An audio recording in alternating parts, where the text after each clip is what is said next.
Bismillahirrahmanirrahim. Assalamualaikum warahmatullahi wabarakatuh. Alhamdulillah wassalatu wassalamu ala Rasulillah wa ala alihi wa sahbihi wa man walah wa ba'd. Saudara-saudariku dimanapun Anda berada, saya Adi Hidayat izinkan menyapa dan mendoakan kita semua, semoga Allah senantiasa menyayangi, melindungi dan merahmati kita tanpa kecuali. Alhamdulillah, dari sekian kita belajar dan mengamati situasi dinamika yang terjadi dalam konteks kehidupan kita, bahkan dalam skala global, menghadirkan banyak hikmah, banyak pesan-pesan, dan juga pendalaman-pendalaman dan perluasan wawasan keilmuan kita. Di antara itu, ada sebagian kawan juga yang bahkan banyak bertanya, banyak meminta terkait kejadian yang berlangsung di Palestina, yang sering kita uraikan, kita bahas, untuk mendalami kembali genealogi, ya, atau asal keturunan dari umat Yahudi. Edisi kali ini kita akan coba belajar bagaimana Al-Quran, hadis-hadis Nabawi Sallallahu Alaihi Wasallam memberikan informasi yang valid kepada kita tentang keturunan dari umat Yahudi, perilaku-perilakunya, dan juga diksi-diksi Al-Quran yang sangat indah, yang bahkan mengajak seluruh manusia, terkhusus juga dari kalangan umat Yahudi, untuk kembali pada jalur-jalur kebenaran dan menampilkan realitas yang terjadi sepanjang zaman. Seperti apa uraiannya? Ini yang coba kita akan kaji di kesempatan mulia ini, insya Allah. Baik, untuk menemukan jawaban tadi, kita harus menggali dulu secara genealogi, garis keturunan, baik ke atas ataupun ke bawahnya, dari mana kemudian umat ini muncul, seperti apa perjalanannya, bagaimana karakteristiknya, dan seperti apa kita merespon dalam konteks kehidupan global ataupun konteks kehidupan kita, ya, secara individual dalam konteks berinteraksi di sosial kehidupan kita saat ini. Baik, saya akan mulai teman-teman sekalian dari Abul Anbiya dulu ya. Abul Anbiya, bapaknya para nabi. Ya, gelar ini diperoleh oleh Khalilullah yang sangat dekat dengan Allah Subhanahu wa taala, yaitu Nabi Ibrahim alaihi salam, ya. Nabi Ibrahim. Baik, saya tuliskan dulu seperti ini. Ya kan? Nabi Ibrahim alaihissalam. Baik, nanti ini ada jalur keturunan ke atas, teman-teman sekalian. Ya, ada jalur keturunan ke bawah ke sini. Nah, jalur keturunan ke atasnya kalau kita sambungkan misalnya kan. Nah, ini yang walaupun ada perdebatan kita tuliskan dulu ya, dari Azar, kemudian ke Teruh, kemudian ke Abir, ya, tuliskan begini Abir. Nah, ini Abir ini nanti ada yang mengaitkan juga dengan bahasa Ibrani yang saat Nabi Ibrahim tinggal di Padan Aram, ya, yang sekarang itu wilayah Irak, dulu dikenal dengan Babilonia. Nanti kita turunkan juga, ya. Kemudian bin Azar, bin Taruh, bin Abir, kemudian bin Kinan, bin Arfakhshad. Tuh, ini penting sampai ada alarm tuh di komplek. Arfakhshad. Bin Azar, bin Taruh, bin Abir, bin Kinan, bin Arfakhshad, bin Sam. Kemudian di sini Sam. Kemudian bin Nuh alaihissalam. Nuh alaihissalam. Ayo teman-teman sekalian ya. Jadi ini Nabi Ibrahim alaihissalam, ya, keturunan tentunya nanti akan ketemu dengan Nabi Nuh, dan Nabi Nuh pun akan tersambung kepada Nabi Adam alaihissalam. Tapi kalau kita bahas ke atas terlalu jauh nantinya ya. Jadi kita cukupkan sini dulu. Jadi Ibrahim alaihissalam, bin Azar, bin Taruh, bin Abir, bin Kinan, bin Arfakhshad, bin Sam, bin Nuh alaihissalam. Ya. Dan Nabi Nuh alaihissalam ini nanti akan melahirkan generasi yang terus nanti berkembang, ya, menebar keturunannya, generasinya di muka bumi yang sekarang kita menjadi bagian dari keturunannya. Ya, terutama dari 3 keturunan beliau. Ya, ini Nabi Nuh alaihissalam kan dalam sejarah disebutkan setidaknya ada 4 kan ya. 4 dari anak keturunan, 1 Kan'an, ya. Nah, ini yang kemudian tenggelam dalam banjir besar karena beliau tidak mengikuti arahan ayahandanya, ya. Kemudian juga nanti ada Sam.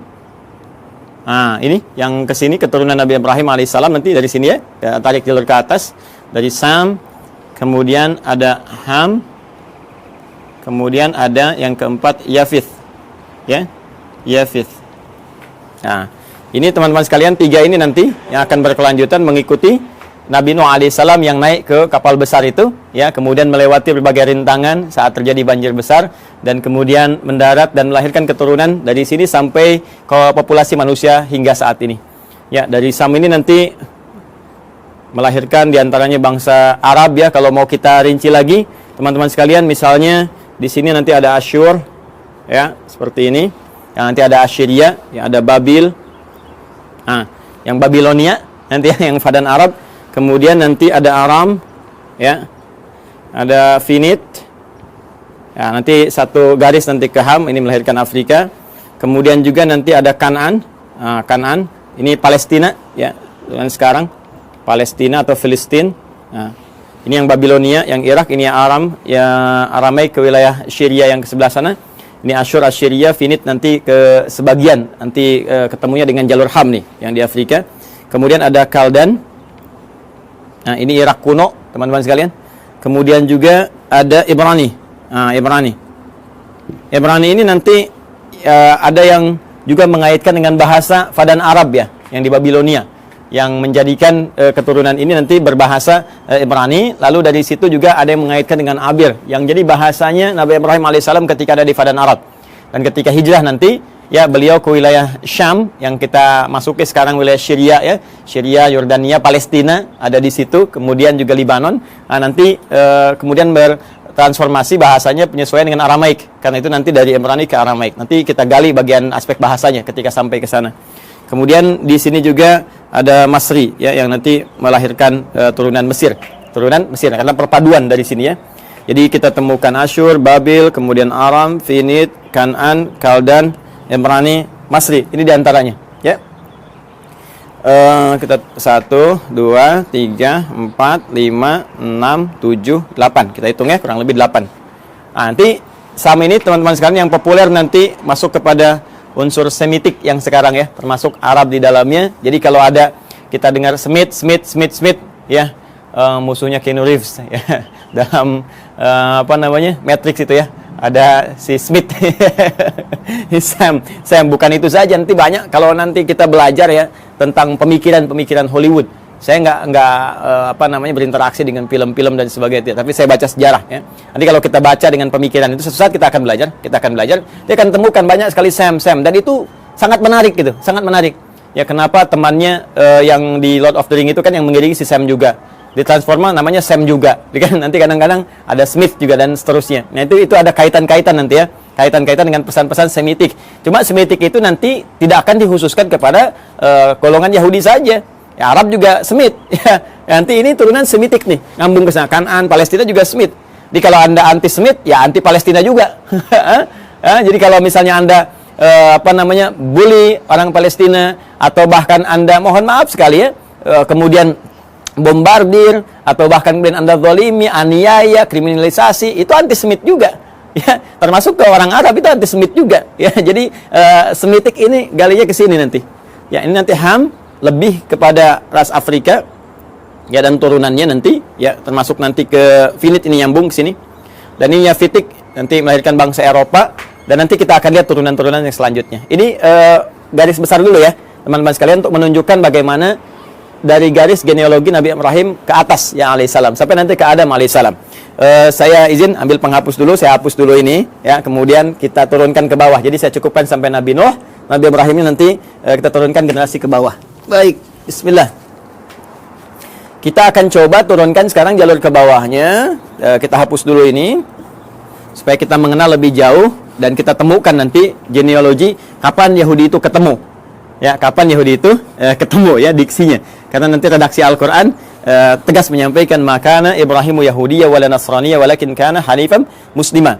Ya, tidaklah Nabi Ibrahim itu seorang Yahudi, seorang Nasrani, tapi beliau adalah seorang Muslim yang taat, Muslim yang lurus, yang membawa garis risalah sampai dengan ke atas, ya, sampai dengan ke jalur Nabi Nuh alaihissalam. Yang ini nanti akan diturunkan Quran surah keempat ayat 163, yang nanti turunan dari salam Nuh ini sampai juga kepada Nabi Muhammad SAW, ya. Inna auhayna ilaika, ya, kami wahyukan kepada Muhammad SAW, dan wahyu ini senapas dengan yang sebelum kamu, ya, kama auhayna ila Nuhin, seperti kami wahyukan kepada Nuh dan nabiyina, ya, setelah nabi-nabi setelah beliau. Jadi nabi-nabi terus sampai ke Ibrahim, sampai ketemu Nabi Muhammad SAW. Nah, ini kurang lebih teman-teman sekalian sampai ke Nabi Nuh ke atas, ya, dari Ibrahim terus sampai Nuh alaihissalam jami'an. Dan sekarang kita akan turunkan bagian Nabi Ibrahimnya turun ke bawah. Ini nanti kita bisa uji ya secara ilmiah dan kita bisa bandingkan. Nanti saya turunkan komparasi, misalnya di Al-Quran bagaimana seperti ini, terus ada kalau kitab-kitab lain, nanti kita bandingkan seperti apa, nanti kita uji kebenarannya secara ilmiah, ya, sehingga ditemukan nilai kebenaran yang kita yakini. Lalu indahnya Al-Quran, silahkan memberi pilihan. Anda yakin dengan Islam, alhamdulillah. Ya, kalaupun Anda tidak dipaksa. Itu pilihan masing-masing. Dan setiap orang bertanggung jawab ketika kembali kepada Tuhannya, kepada Allah Subhanahu wa taala. Objektif kan? Sangat adil kan? Ya, jadi menawarkan, ini dahsyatnya Al-Quran itu begini. Anda diperkenankan menguji dulu Al-Quran. Ya, sebelum Anda bahkan membacanya, sebelum Anda bahkan ingin mengkajinya. Al-Quran menawarkan diuji, silahkan. Jika Anda ragu, uji. Ya, wa in kuntum fi raibin mimma nazzalna ala abdina fa'tu bi suratin min mithli. Al-Baqarah ayat 23. Ya, kata Allah, kalau Anda ragu terhadap wahyu yang kami turunkan kepada hamba terbaik kami Muhammad SAW, silahkan Anda uji, datangkan semisalnya. Ya, coba cari, ada nggak karya manusia yang mirip, ya, seperti firman Allah ini. Perhatikan bahasa saya. Ada nggak karya manusia yang mirip dengan firman Allah ini? Kalau Anda ragu, uji. Dari sisi kebahasaan, silakan uji. Bagaimana dahsyatnya ini? Untuk membedakan. Ini kan banyak orang Arab di masa Nabi yang fasih-fasih luar biasa. Ya, dan mereka nggak ada yang mampu dan mengakui ini bukan karya manusia. Kalau tiba kemudian ada orang sekarang yang nggak lebih fasih daripada orang dulu, nggak lebih pintar bahasa zaman dulu, mengatakan misalnya Al-Quran itu karya manusia, maka ini nampaknya kurang minum susu. Pengetahuannya kurang luas. Ya, orang yang paling pakar aja, penutur aslinya mengatakan ini bukan dan tak mampu mendatangkan semisalnya, maka turunan ini yang lebih lemah ke bawahnya, ya, apalagi zaman sekarang, itu mustahil bisa menjual Al-Quran. Tapi Al-Quran tetap membuka. Silahkan. Dari segi isinya, silahkan Anda kaji. Ya, dari aspek manapun silahkan. Setelah Anda menemukan bahwa ini mustahil nih, ya, kata-kata manusia, karya manusia, dan Anda meyakini, oh ini bahasa lain, walaupun ini jalan menuju firman Allah. Ya, bagi kami orang Islam sudah yakin, la raiba fi. Karena itu di pembuka Quran jelas dikatakan, dzalikal kitabu la raiba fi. Semua isi Al-Quran ini nggak ada keraguan, mesti kita yakin. Nah, Anda yang belum yakin silahkan kaji. Nggak ada kitab di muka bumi yang menawarkan sebelum berinteraksi dengannya untuk diuji dulu. Setelah itu pun, silahkan gali, silahkan kaji. Afala yatadabbarun Al-Quran? Kenapa Anda nggak kaji? Kenapa nggak dalami? Kenapa Anda tiba-tiba menyoal yang Anda tidak tahu? Ini kan menarik. Ya, ada yang nuduh, ini Quran rekayasa, ini Quran produk budaya. Baca Quran aja enggak? Dikaji juga enggak? Ini sisi ilmiahnya di mana? Ya, kita kan menyimpulkan sesuatu setelah kita lihat dulu, analisis dulu, baru kita simpulkan. Ini ngaji enggak, baca enggak, menganalisis tidak, atau cuman lihat, cuman baca, tapi nggak paham artinya, lalu menyimpulkan. Ini kan menarik, ya. Maka silahkan teman-teman sekalian. Nah, nanti dari sini Quran menawarkan, Quran memperbandingkan, ada komparasi, dan Quran juga mengatakan silahkan cek, silahkan uji, silahkan bandingkan. Kalau Anda yakin dengan kebenaran, dahsyatnya, walaupun apa yang ditampilkan Al-Quran benar, tetap memberikan peluang kepada Anda untuk memilih secara objektif dan tidak memaksa. La ikraha fid din, tidak ada paksaan, ya, untuk masuk ke dalam Islam. Lakum dinukum waliyadin, bagi Anda yang Anda yakini, bagi kami yang kami yakini. Tapi semua punya konsekuensi ketika kembali pada Allah Subhanahu wa taala. Baik. Sekarang kita kembalikan ke Nabi Ibrahim alaihissalam. Teman-teman sekalian, mari kita bagi genealogi turunan ke bawahnya, ya, Nabi Ibrahim. Nah, ini spidol sudah mulai akan habis, dengan turunan ke atas saja ada. Saya ganti dengan yang baru. Kita ke bawah dulu, ya. Nah, seperti ini saya turunkan satu.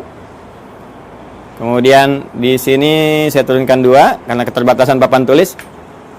Ustadz, kenapa enggak yang lebih besar aja papan tulisnya supaya banyak? Begini Nona, begini Tuan, begini Joni, Cepi, dan kawan-kawan sekalian. Ini akses naik ke rooftop di Quantum Mahyar Institute. Pintunya hanya cukup untuk yang ini. Insya Allah nanti kita sesuaikan. Mungkin dari bawah kita tarik ke atas agak panjang. Ya, Bismillah, teman-teman. Ini 3, ini 4. Saya cukup-cukupin, ya. Ya, kita ambil dulu Quran surah ke-3 Ali Imran di ayat 33. Kemudian kita tambahkan Quran surah kedua Al-Baqarah ayat 132. Ya, dari 131 dulu. Nah, nanti ke 132 sini. Ya. Saya mulai dengan Ali Imran dulu ayat 33. Ya, mari kita fokus lihat sinak di paling kiri di mushaf standar, ya. Sebelah kiri, agak ke atas sedikit. Innallaha astafa Adam wa Nuha wa ala Ibrahim wa ala Imrana 'alal 'alamin. Sungguh Allah Subhanahu wa taala memilih di antara sekian hambanya itu, ya, golongan-golongan manusia tertentu, ya, dengan pribadi tertentu, karakter tertentu, dipilih oleh Allah menyampaikan risalah Allah Subhanahu wa taala. Ya, di antara mereka adalah ya, manusia pertama Adam alaihissalam sebagai penata pondasi awal kehidupan manusia di muka bumi. Innallaha astafa Adam wa Nuha. Nah, ini kemudian rasul pertama. Kalau Adam tadi nabi pertama, kemudian Nuh alaihissalam rasul pertama. Yang ini saya turunkan ini, ya. Bin Nuh Matusyail bin ini dari Sam ke Nuh bin Matusyalah bin Kinan bin Anwas bin Tis bin Adam alaihissalam. Jadi dari Adam sampai ke Nabi Nuh alaihissalam.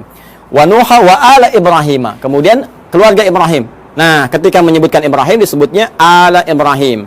Al Ibrahim, keluarga besar Ibrahim. Ya. Jadi kalau al ini teman-teman sekalian, ini menunjuk pada keturunan ke bawah ya. Terus tanpa batas nih. Ya, keturunan terus tanpa batas sampai dia berakhir. Ya.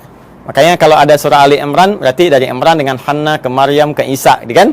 Nah, keturunan Ibrahim ini siapa saja? Nah, ini yang kita bahas wa ala Ibrahim ya wa ala Imrana 'alal 'alamin, dan juga keluarga besar Imran dari semesta alam. Kami pilih untuk misi dan risalah tertentu. Kemudian yang menarik ya teman-teman sekalian, ala Ibrahim ini nanti ada yang spesifik disebut dengan anak keturunan. Jadi kalau al itu terus ya sampai keluarga, sampai turunan ke bawah. Nanti dari turunan anak-anak ini, teman-teman, ya misalnya anak laki-laki atau ada anak perempuan, terus langsung turunannya ini secara langsung ya. Secara langsung generasi pertamanya ini, sampai dengan ke bawahnya nanti itu bisa disebut secara genealoginya. Kalau ini kekeluargaannya, kalau ini genealogi turunan ke bawahnya itu disebut dengan bani namanya. Ya, jadi kalau satu laki-laki disebut ibnun begini. Nah, kalau satu perempuan disebut ibnatun begini. Karena ini hamzah wasol kadang dibuang. Harakat jadi pindah ke sini. Kalau harakat dipindah, kemudian ujungnya wakaf mati jadi bin istilahnya. Anak laki-laki. Ini dibuang, jadi bin, ini mati jadi bintun, binti, anak perempuan. Ya, Isa bin Maryam, Isa anak laki-lakinya Maryam. Aisyah binti Abi Bakar radhiyallahu taala anhuma, ya, Sayyidah Aisyah binti Abi Bakar. Jadi anak perempuannya sahabat Abu Bakar. Ini kalau kita gabungkan keduanya, ya, terus ke bawah ini, apalagi kalau ditambah jadi bani namanya. Ya, bani. Ya kan? Anak keturunan, garis keturunan, genealogi yang ke bawahnya. Baik. Nah, sekarang kita sambungkan ke Quran surah 2 Al-Baqarah ayat 131. 131-nya mengatakan, "Idz qala lahu rabbuhu aslim, qala aslamtu lirabbil alamin." Ini dasar pertama. Ketika Rabbnya mengatakan ya kepada Nabi Ibrahim alaihissalam, Nabi Ibrahim punya Tuhan, ya Tuhannya Allah Subhanahu wa taala, difirmankan oleh Allah, "Aslim, tunduk patuh kamu kepada semua ketentuan Tuhan." Ya, jadi aslim itu kata perintah, fi'il amr. Ya, aslim tunduk patuh. Jadi orangnya disebut dengan muslim. Ya, bingkainya disebut dengan Islam. Jadi Islam itu bingkainya dari kata aslama yuslimu islaman. Ya, Islam itu ya disebut dengan bingkainya, frame-nya ketika kita masuk ke dalamnya beriman, yakin kita masuk. Ya, begitu masuk namanya muslim kita. Keyakinan kita menjadikan kita mukmin. Mukmin itu keyakinannya, muslim itu orang yang masuk ke dalam bingkainya. Muslim. Ya, tunduk, patuh. Jadi nama muslim Islam itu memberikan kesan bahwa kita mesti tunduk, mesti patuh dengan perintah Allah Subhanahu wa taala, jangan melanggar ketentuan, ikuti semua arahan-arahan, perintahnya, jauhi larangan. Itulah Islam. Jelas ya? Orangnya muslim. Maka kata Allah Subhanahu wa taala berfirman pada Nabi Ibrahim, "Aslim, kamu tunduk patuh pada perintah Tuhan." Ya, maka beliau katakan aslamtu lirabbil alamin. Saya siap ya Allah. Sami'na wa ata'na. Ya, kita tunduk, kita patuh, kita taat, ya kan? Maka beliau katakan aslamtu lirabbil alamin, saya tunduk, saya patuh ya Allah kepada Rabb semesta alam, seluruhnya tanpa kecuali. Maka di sini Al-Qur'an mengatakan beliau hanifah muslimah, orang yang lurus, yang tegak, yang patuh, muslim. Ya, sifatnya disebut apa tadi? Islam. Ya, jadi di sini kalimat pertama ingin saya tegaskan bahwa risalah-risalah yang dibawa Nabi Ibrahim sampai ke Nabi Nuh, ya, sampai bahkan ke Nabi Adam alaihissalam, sampai turunan di ke bawah tidak akan lepas dari misi yang sama, yaitu misi untuk tunduk patuh pada ketentuan Allah Subhanahu wa taala. Tunduk patuh pada ketentuan Tuhan. Ditugaskan tunduk patuh. Jadi nggak ada nabi yang berkhianat. Ya, nggak ada nabi yang melanggar. Nggak ada nabi yang bergeser pada ketentuan Tuhan. Semua dijaga, penjagaannya disebut maksum. Karena itu sifat nabi, rasul itu punya sifat maksum, terjaga dari salah. Kalaupun naluri manusianya ingin berbuat salah, maka diluruskan. Tidak, ini ya, ini yang benar. Ya, walaupun bergeser dari nilai-nilai risalah ke kemanusiaan, nanti akan ditarik kembali. Ini manusia. Ya, sedangkan kamu punya visi kerasulan. Kamu manusia, kerjakan sifat kemanusiaannya, itu normal, itu biasa. Tapi risalah kerasulan menjagakan kamu terjaga dari perbuatan-perbuatan yang menyimpang. Maka disinilah kemudian kepatuhan, ketundukan itu dibangun. Karena itu, kepatuhan, ketundukan dalam bahasa Arab itu disebut dengan Islam namanya. Orangnya muslim. Karena itu semua risalah bahkan dari Nabi terakhir Nabi Muhammad SAW sampai ke atas, risalahnya risalah Islam. Risalah yang menjadikan mereka tunduk, patuh kepada Allah dan tidak menyimpang, tidak merubah apapun. Ini penting kalimat terakhir ini saya katakan, tidak menyimpang, tidak merubah apapun, termasuk merubah firman-firman Allah, ketentuan Allah, ya, hanya sebatas urusan-urusan dunia. Tidak, jauh daripada itu. Jelas ya? Nah, kemudian amanat ini disampaikan kepada generasinya. Nah, ini dia nih. 132. Wa wassa biha Ibrahimu banihi. Dan mulai muncul. Wassa biha Ibrahimu banihi wa Yaqub. Muncul Yaqub. Ya baniya innallaha astafa lakumuddin fala tamutunna illa wa antum muslimun.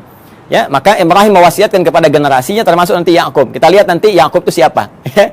Baik, Ibrahim mewasiatkan kepada generasinya. Nah, ini genealogi ke bawahnya. Diwasiatkan ke bawahnya. Ya, sungguh Allah telah menetapkan bagi kalian satu tuntunan yang benar, pedoman yang benar yang harus dipatuhi. Ya, pedoman tuntunan frame tadi itu din, ya. Din kita kan namanya Islam tadi, ya, frame-nya kan Islam kan. Makanya di Quran surah ketiga, Quran surah 3 ayat 19 itu kata din disandingkan dengan Islam. Din disandingkan dengan al-Islam. Ya. Innad dina 'indallahil Islam. Innad dina 'indallahil Islam. Tadi frame-nya disebut Islam, kalau kita masuk frame ya ke dalamnya karena yakin patuh, tunduk, ya yakin tanpa ragu disebut iman, orangnya mukmin atau amanah atau amanu. Jadi begitu kita masuk disebut ya ayyuhalladzina amanu. Frame-nya disebut Islam. Kalau sudah masuk mesti tunduk, patuh untuk mengerjakan semua ketentuan. Makanya nanti semua ketentuannya disebut silmi namanya. Quran surah kedua ayat 208. Ya ayyuhalladzina amanu, ay orang yang telah yakin ya tanpa ragu, udkhulu fis silmi. Maka tunaikan semua ketentuan-ketentuan dalam frame ad-din ini. Apa frame-nya? Islam. Artinya harus tunduk, harus patuh. Ya, karena itu di lain kesempatan Nabi Ibrahim menyebutkan di Quran surah kedua ayat 132, ya innallaha astafa lakumuddin. Allah telah memilihkan bagimu frame kehidupan yang ada pedoman di dalamnya, yaitu Islam. Patuh, ya. Ke siapa ini disampaikan? Banihi. Bani kepada keturunan-keturunannya, anak-anaknya secara genealogis, ya. Nah, ini dia yang secara genetik kita akan turunkan. Siapa anak-anak ini? Bahkan di ayat ini diberikan kisi-kisi, salah satunya ada Yaqub. Siapa Yaqub itu? Kita yang coba akan turunkan, teman-teman. Baik, izin saya hapus dulu ini. Yang ini saya hapus. Ya, supaya nanti kita mudah menurunkan keturunan secara genetik dari yang ini dulu. Bismillah, Nabi Ibrahim alaihissalam, beliau kemudian menikah. Ya, diberikan jalan oleh Allah Subhanahu wa taala untuk menampilkan risalahnya dan supaya risalah itu terus ya menyebar, meluas dalam generasi-generasi selanjutnya yang melanjutkan risalah ayahandanya tercinta yaitu Abul Anbiya. Maka Allah berikan kemudian jalan untuk pernikahan. Nah, ini jalurnya untuk menikah. Ya, bukan hubungan sembarangan gitu ya. Maka adalah kemudian perempuan yang sangat luar biasa terhormat. Terhormat, perempuan baik, suci, akhlaknya mulia dan cantik jelita. Nah, ini jarang sekali yang seperti ini, itu Sayyidah Sarah. Ya. Masih di Padan Arab nanti ya, di Babilonia nanti bertemu jodohnya dengan beliau. Kemudian nanti di sini ada Sayyidah Sarah binti Am al-Khalil. Am al-Khalil. Am al-Khalil ini binti pamannya Nabi Ibrahim sendiri. Jadi Nabi Ibrahim punya saudara, punya paman juga, nanti punya anak namanya Sarah, perempuan, nanti menikah. Ya. Makanya disebut Sarah binti Am al-Khalil. Ya. Sarah binti pamannya Nabi Ibrahim sendiri atau saudaranya ke atas ya, nanti di Babilonia dinikahkan nanti dengan ini, nanti kita akan turunkan.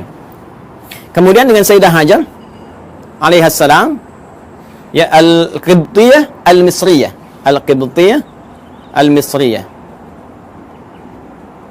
al-Misriyah. Seperti ini. Baik, umumnya manusia saat ini atau kebanyakan itu kan orang-orang saat ini mengetahui dua ini ya, Sayyidah Sarah, Sayyidah Hajar, Sayyidah Sarah, Sayyidah Hajar, isinya Nabi Ibrahim. Padahal nanti ternyata ada lagi yang ketiga namanya Kantorah. Kantorah bin Yaqtan, binti Yaqtan. Kantorah binti Yaqtan. Ini dia. Ada Kantorah binti Yaqtan. Ketiga dikenal juga dengan Kentura ya, Kentura, bukan Kantura, ingat ya, Kantura. Kantorah ya. Dan yang ini yang keempat di sini Hajun. Sayyidah Hajun binti Al-Amin. Masya Allah. 1, 2, 3, 4. Sayyidah Sarah binti Amil Khalil, Sayyidah Hajar Al-Qibtiyah Al-Misriyah, kemudian Sayyidah Qantara binti Yaqtan, kemudian Sayyidah Hajun binti Al-Amin. Inilah 4 ya, 4 istri Nabi Ibrahim alaihissalam. Dan dari sini kita akan turunkan dari keturunannya Sayyidah Sarah, kemudian melahirkan Nabi Ishaq alaihissalam. Ini dia ya. Sayyidah Hajar nanti melahirkan Nabi Ismail alaihissalam. Ismail alaihissalam. Nanti teman-teman penting saya sampaikan. Jadi ini Nabi Ismail alaihissalam lahir duluan. Ya, lahir duluan. Saat usia Nabi Ismail itu 14 tahun, usia Nabi Ibrahim kisaran 120 tahun, dan usia Sayyidah Sarah itu 90 tahun. Maka lahirlah Ishak. Ini kisahnya sangat menarik nih ya. Jadi Ishak itu di dalam bahasa Arab itu bisa seakar dengan kata dhahak. Ya, dhahak. Artinya tertawa bahagia. Ya, tertawa bahagia. Nah, kenapa ada kalimat ini? Ada sebagian yang menduga begini, ada kaitan dengan Quran surah ke-11 ayat 71. Ya. Sampai dengan sama juga dengan isyaratnya di Quran surah ke-51 Adz-Dzariyat ayat 24 sampai dengan 29. Di Quran surah 11 Hud ayat 71 itu jadi kisahnya begini. Kisahnya bahkan sampai viral ya. Itu kisahnya ketika datang malaikat, ya, beberapa rombongan malaikat ingin menuju kaumnya Nabi Lut. Dikisahkan di sini nih. Quran surah 51 buka ayat 24-nya. Di sebelah kanan agak ke bawah. Ya, hal ataka haditsu dhaifi Ibrahim al-mukramin id dakhalu alaihi faqalu salam qala salam qaumum munkarun. Jadi datang serombongan malaikat mampir ke tempat Nabi Ibrahim. Tujuan utamanya adalah ke saudara beliau di Nabi Lut. Ya, jadi di situ di satu masa ada 2 distrik berbeda, nabinya ada 2, rasulnya ada 2, ya. Jadi nggak setiap masa nabinya 1, boleh jadi setiap tempat itu yang berbeda ada nabi juga. Nah, ini keponakannya, Nabi Lut keponakan Nabi Ibrahim. Kemudian apa yang terjadi? Ketika akan datang yang menghukum umatnya Nabi Lut yang memang minta diadab, ini keterlaluannya, minta diadab, ya, maka malaikat mampir dulu ke tempatnya Nabi Ibrahim. Ketika itulah mengabarkan bahwa Sayyidah Sarah ini yang sudah usia 90 tahun itu akan punya keturunan, akan punya anak, akan mengandung. Maka di sini kemudian beliau disebutkan sambil menepuk wajahnya, fasaqat wajhaha wa qalat ajuzun aqim. Beliau mengatakan, apa yang seperti ini masih mungkin bisa punya keturunan? Itu sambil berdiri. Berdiri itu bahasa Arabnya qaimun, qaim. Kalau perempuan tambah tak di ujungnya, qaimatun. Ya, jadi sambil berdiri menepuk begini sambil tertawa. Ya, ini yang seperti ini apa masih mungkin punya keturunan? Jadi ketawa gembira, tertawa tapi nepuk-nepuk, ya, seakan takjub dengan keadaannya. Maka di Quran surah ke-11 ayat 71 disebutkan, wa imra'atuhu qa'imatun fadhahikat fabasyarnaha bi Ishaq. Ya, Masya Allah. Wa imra'atuhu, sedangkan istrinya Nabi Ibrahim alaihissalam yaitu Sayyidah Sarah qa'imatun, langsung berdiri mendengar kabar itu. Ya, ketika malaikat mengatakan di surah ke-51 ini, ya, kemudian mengatakan fabasyyaruhu bi ghulamin alim, dia akan dapat anugerah seorang anak yang sangat cerdas, gulamun alim. Kalau Ismail gulamun halim, kalau ini gulamun alim. Ya, halim itu cerdas dan perasa. Ya, tapi gulamun alim cerdas. Jadi anak kamu akan lahir darimu anak yang sangat cerdas, gitu kan? Anak jenius, cerdas, maka langsung bangkit menepuk, tertawa gembira. Apa mungkin yang masih begini masih punya keturunan? Ya, maka di Quran surah 71, di Quran surah 11 Hud ayat 71 dikatakan wa imra'atuhu qa'imatun fadhahikat, maka tertawa gembira dan sambil menepuk bagian pipinya, fabasyarnaha bi Ishaq, kami kemudian anugerahkan kepadanya namanya anak bernama Ishaq. Ya, yaitu apa? Memberikan kesan bahwa kamu kaget sambil tertawa, kami berikan seorang anak yang akan memberikan kegembiraan pada dirimu dan menghadirkan tertawa bahagia, tertawa gembira. Artinya yang selalu membuat engkau riang, membuat engkau bahagia sampai engkau tertawa gembira dan terhibur. Jadi apa yang kau rasakan seakan-akan sedih, gitu kan? Seakan merasakan kapan punya keturunan, sekarang kau tinggal gembira aja. Anak itu akan memberikan kesan kau sambil gembira, tertawa dan sebagainya. Itulah Ishaq. Jelas ya? Nanti ada Ismail dari Sayyidah Hajar, ya, alaihissalam. Ini disebut di Al-Quran gulamun halim, anak cerdas yang punya empati tinggi, rasa tinggi. Sehingga nanti banyak kisah, kita akan masuk ke kisah itu ketika akan menurunkan Ismail sampai ke Nabi Muhammad SAW, ya. Itu bagaimana bapaknya akan membawa tugas yang tidak mudah meninggikan bangunan Ka'bah yang hancur atasnya di masa Nabi Nuh itu. Tiba-tiba nanti Ismail datang membawa batu, merasakan bagaimana beban kerja ayahnya, pengen bantuin, ya, sehingga ketika Nabi Ibrahim mulai bekerja, tapaknya disebut makam Ibrahim. Nabi Ismail membawa batu disusun-susun, susunannya disebut dengan Hijr Ismail. Sampai sekarang sudah ada di area Ka'bah. Nanti puncaknya saat peristiwa kurban itu. Nanti ya, supaya nggak terlalu panjang, kita berhenti dulu di sisi genetik dulu ya, sampai sini. Nah, dari Kantorah, Sayyidah Kantorah, ini juga nanti menurunkan ada keturunan-keturunan. Ya, diantaranya nanti satu, Madian. Nah, nanti teman-teman pernah dengar Nabi Musa alaihissalam ketika dikejar-kejar ya, prajurit Fir'aun, ya, dalam peristiwa itu kan pergi ke Madian dulu kan. Nah, ini nanti ada keturunan dari Sayyidah Kantorah. Kemudian ada Madian, ada Zamran. Ya. Kemudian yang ketiga ada Suraj. Nah, kemudian juga kita temukan ada Yukshan. Nah, atau Yakshan, boleh dibaca Yakshan, Yukshan. Kemudian juga yang kelima ada Nasak atau Naksan. Ya, Nasak ya, atau ada yang menyebutkan Nakshan, ada yang menyebutkan Nasak ya. Yang keenam sebetulnya ada 6 anak, cuma yang 6 tidak diketahui, tidak disebutkan. Jadi di Madian, Zamran, Suraj, Yuksan, Nasak, dan yang keenam ini tidak disebutkan ya. Referensi ini, teman-teman, referensi yang ini ditemukan di kitabnya. Namanya kita kasih ya sumbernya, supaya nggak dikira ini ngarang-ngarang gitu kan, tak atik nih. Nama kitabnya At-Ta'rif wal A'lam. Karya siapa? Syekh Abdul Qasim As-Suhaili. Nah, ini bukan hanya saya yang pertama menyampaikan, bahkan dikutip pertama kali nanti yang di dalam satu kitab yang populer, nama kitabnya Al-Bidayah. Al-Bidayah wan Nihayah. Karya Al-Imam Ibnu Katsir. Kalau sama dengan cetakan yang kami jadikan referensi, itu ada di jilid 1 halaman 407. Ya. Ini nanti disebutkan yang 5, cuma yang 6 nggak disebutkan. Ya, jadi ini ada Madian, Zamran, Suraj, Yaksan, kemudian Nasak, teman yang ke-6-nya tidak disebutkan. Ya, kalau ada perbedaan-perbedaan sedikit tipis ya, kayak ini misalnya Nasak ada disebutkan Naksan, ini Yakshan, ada yang Yuksan, itu bacaan-bacaan di ahli bahasa atau ahli terjemah saja. Kemudian dari Hajun ini juga ada Kisan atau Kaizan, kan? Kemudian ada Suraj, namanya sama dengan ini, Suraj. Dan yang ketiga ada Amim, ada juga yang menyebutnya Umaim. Ya, seperti ini. Ada Kaisan, ada Suraj, ada Amim atau Umam. Yang keempat Lutan. Bukan Ethan ya, Ethan Tom Cruise. Lutan. Dan yang kelima Nafis. Yang kelima Nafis. Ya, ada di MUI ada Ustadz Kiai Khalil Nafis. Jadi nanti nasabnya ke Nabi Ibrahim dari Sayyidah Hajun binti Al-Amin. Nah, ini ya keturunan Nabi Ibrahim alaihissalam. Jadi dari sini 1, Sayyidah Sarah melahirkan Ishak, Sayyidah Hajar melahirkan Ismail, 2 kan? Kemudian dari Kantorah itu ada 6, 1 tidak diketahui, nanti 2 tambah 6, 8.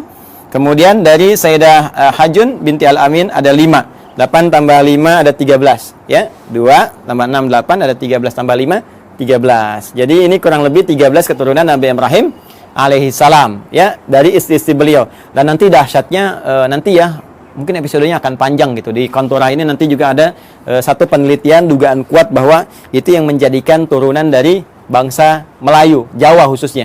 Ya disebutnya bangsa Jawi gitu kan. Jawi itu dulu ya mencakup Melayu semua, karena waktu ke Arab itu dikenalnya dengan Jawi, bangsa Jawi. Jadi Jawi itu bukan cuma Jawa. Yang dalam konteks ini di kita di Indonesia ada Jawa Barat, Jawa Tengah, Jawa Timur. Tapi Jawi itu nanti luas termasuk Melayu dan sebagainya. Nanti suatu saat kita akan belajar ke sana. Insya Allah. Ini teman-teman sekalian, kurang lebih ya. Ini referensinya, ini gambarannya. Yahudinya kan belum ketemu. Ya, sekali lagi, Yahudinya belum ketemu, maka kita harus turunkan minimal sampai tadi Yakub tadi, karena kan tadi saya katakan di Al-Baqarah 132 kan, waswabiha Ibrahimu banihi wa Yakub. Yakub siapa? Yakub. Karena ini urutannya di sini 1 2 3 4, kita turunkan ini dulu. Ya. Ini saya hapus dulu yang ini ya. Sudah dicatat ya. Kalau nanti teman-teman belum sampai catatannya, nanti lihat di rekaman ya, di review, diturunkan kembali. Nabi Ishak alaihissalam kemudian menikah, tumbuh dewasa tentunya, menikah dengan seorang perempuan mulia, jelita, ya, akhlak bagus dan sebagainya, namanya Rafkah. Rafkah binti Batuil. Ini dia. Rafkah binti Batuil. Gini ya, teman-teman sekalian. Dari pernikahan ini, ya, Nabi Ishaq alaihissalam menikah dengan Sayyidah Rafkah binti Batuil, melahirkan 2 anak kembar. Nah, ini yang nggak banyak orang tahu. Ya, siapa 2 anak kembar ini? Yang pertama adalah Aish atau Isyu, gitu kan? Ya, atau Aisyu begini tulisannya. Ain, ya, sad. Ya, ya. Ini satu. Yang kedua Yakub. Yakub. Ini kembar ini. Tahunya kan Nabi Ishaq, Nabi Yakub, gitu kan? Ternyata ini kakak adik. Ini kakaknya Ish atau Isyu. Ini adiknya Yakub. Itu, ya. Coba nanti setelah berkembang remaja, saya percepat saja. Yang Ish ini, Isyu ini, nah, akan ditugaskan nanti berkelana gitu kan, merantau ke wilayah Romawi, Roma, ya. Rum, istilahnya Rum. Jadi ini nanti disebutkan keturunan-keturunan dari Rum, ya, yang nanti mengacu kepada yang Yafith itu, ya. Yang Yafith generasinya itu asal generasi awal, cuma nanti yang ini yang memajukan, yang memberikan istilahnya arahan-arahan, gitu kan, mensibgah dan sebagainya. Ini nanti Aish atau Aisyu. Ya, jadi sudah ada Romawinya, sudah ada Romnya, cuma ini nanti ke sini dan beraktivitas banyak di sini. Ya, dan ini nanti akan nyambung kepada generasinya Yafith, yang dari Nuh alaihissalam, ya, yang Yafitik itu. Ini saya berhenti dulu sampai sini. Saya akan teruskan ke sini. Nabi Yakub kemudian diminta, ya, oleh ayahandanya Ishaq alaihissalam untuk pergi ke Padan Arab. Padan Arab, tempat dulu Nabi Ibrahim kan beraktivitas dan seterusnya. Di Padan Arab ini, nah ini sudah kelihatan gitu, ya, ada isyarat-isyarat bahwa ini kalau sudah jalurnya ke sana, ini ada jalur-jalur risalah, jalur kenabian dan sebagainya. Maka dimintakan untuk bertemu dengan abangnya Rifqah ini. Ya, abangnya Rifqah. Beliau punya abang, ya berarti paman ya ke sini, ya. Paman ya, atau Pak D-nya gitu kan. Nah, punya abang namanya Laban. Ya, di sini punya abang namanya Laban. Ada juga yang menyebut dengan Laman namanya. Laban atau Laban. Bukan Gaban, ya. Laban. Laban atau Laman. Nah, Laban secara singkat ini punya 2 orang anak. Ya. Saya ulangi, ya. Punya berapa orang anak? 2 orang anak. Nah, teman-teman sekalian, singkatnya ketika Nabi Yakub alaihissalam itu datang ke Padan Arab, kan, ke Babilonia, mencari dan sebagainya, maka setelah perjalanan itu ditemukanlah nanti salah seorang perempuan bertanya kepadanya dan ditunjukkan tempatnya Laban ini. Ternyata itu anaknya. Siapa anaknya itu? Namanya Rahil. Satu, Rahil. Jelas? Nah, ini anak yang pertamanya. Nah, kemudian teman-teman sekalian, setelah tinggal di sini ditemukan juga kakaknya Rahil. Jadi yang pertama bertemu dengan Rahil dulu. Ini adiknya, adik. Nah, kemudian yang kedua bertemu dengan kakaknya Rahil, dipertemukan dengan kakaknya Rahil, ya. Siapa namanya? Nah, kakaknya Rahil ini namanya Laya, kan? Laya, atau juga ada yang menyebut dengan Lea. Ini kan? Laya atau Lea. Nah, secara singkat ternyata beliau ini ditugaskan untuk menyampaikan pesan kepada Laban supaya ini bisa besanan. Nabi Ishaq bisa besanan dengan Laban. Maka dimintalah untuk menikah, memilih salah satunya.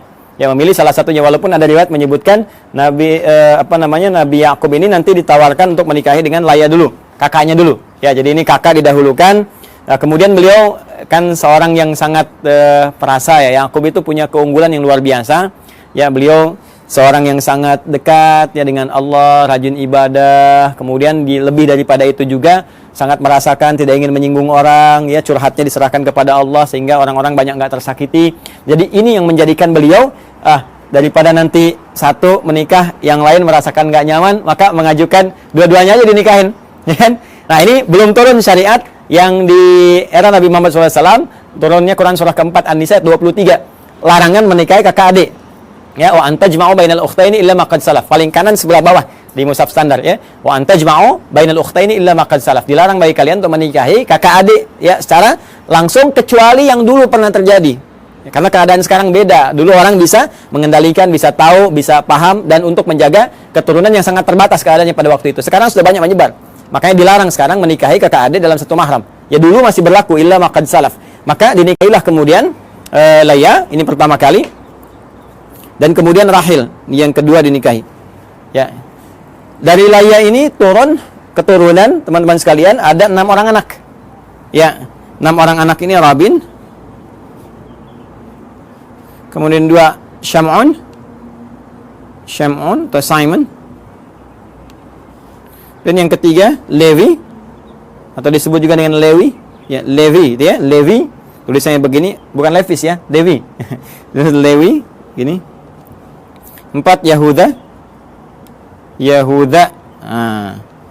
Kemudian yang kelima Izaka.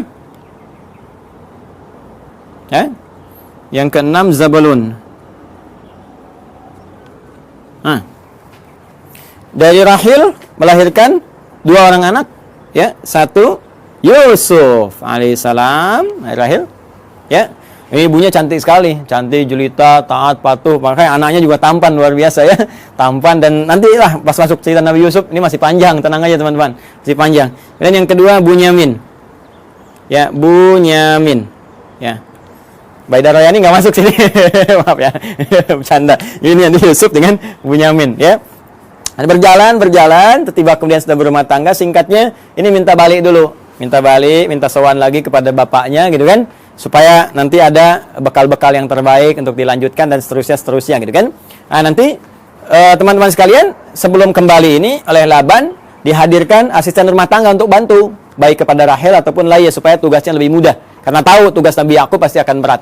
Maka dikirimkanlah kemudian 2 orang untuk bantu. Laya dikirimkan Zulfa atau Zalfah. Ya, Zulfa atau Zalfah. Nah, kemudian dari Rahel pun dikirimkan Balha. Ya. Balha untuk membantu. Nah, Nabi Yakub melihat, ini akan di rumah nih, banyak interaksi, ya, daripada nanti aneh-aneh, lebih baik jadi mahram sekalian supaya membantu ada dalam lingkup keluarga. Makanya dinikahilah kemudian ini juga sehingga 4 lah, genap 4 istri Nabi Yakub alaihissalam. Ya, nanti dari sini ada 2 anak lagi, ya, dari Zulfa dan dari Balha 2 anak lagi. Ini papan tulisnya nggak cukup nih kalau saya tuliskan. Ada Dan, ada Jad dan yang lainnya. Jadi dari sini saya sebutkan 2. Teman-teman sekalian, ada 2. Ini pun 2. Ya.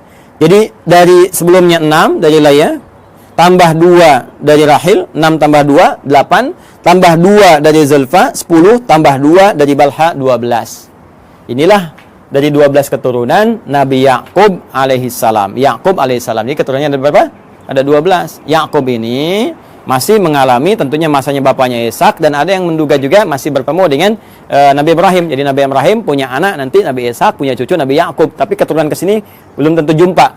Ya, di yang cicitnya lagi sampai ke Yakub masih ada. Maka Yakub meneruskan wasiat bapaknya Ishak, Ishak meneruskan wasiat bapaknya Ibrahim. Makanya seringkali ditemukan kalimat ya Ismaila wa Ishaqa wa Yaquba gitu kan, wal asbat. Asbat ini 12 ke sini. Jadi Yakub meneruskan ke sini. Ya, nah ini teman-teman sekalian gambaran ini. Nah, Nabi Yakub ini seperti saya katakan tadi, Nabi yang sangat baik, taat, patuh, gitu kan? Ciri-ciri hamba lah. Hamba dalam bahasa Arab disebut abdun.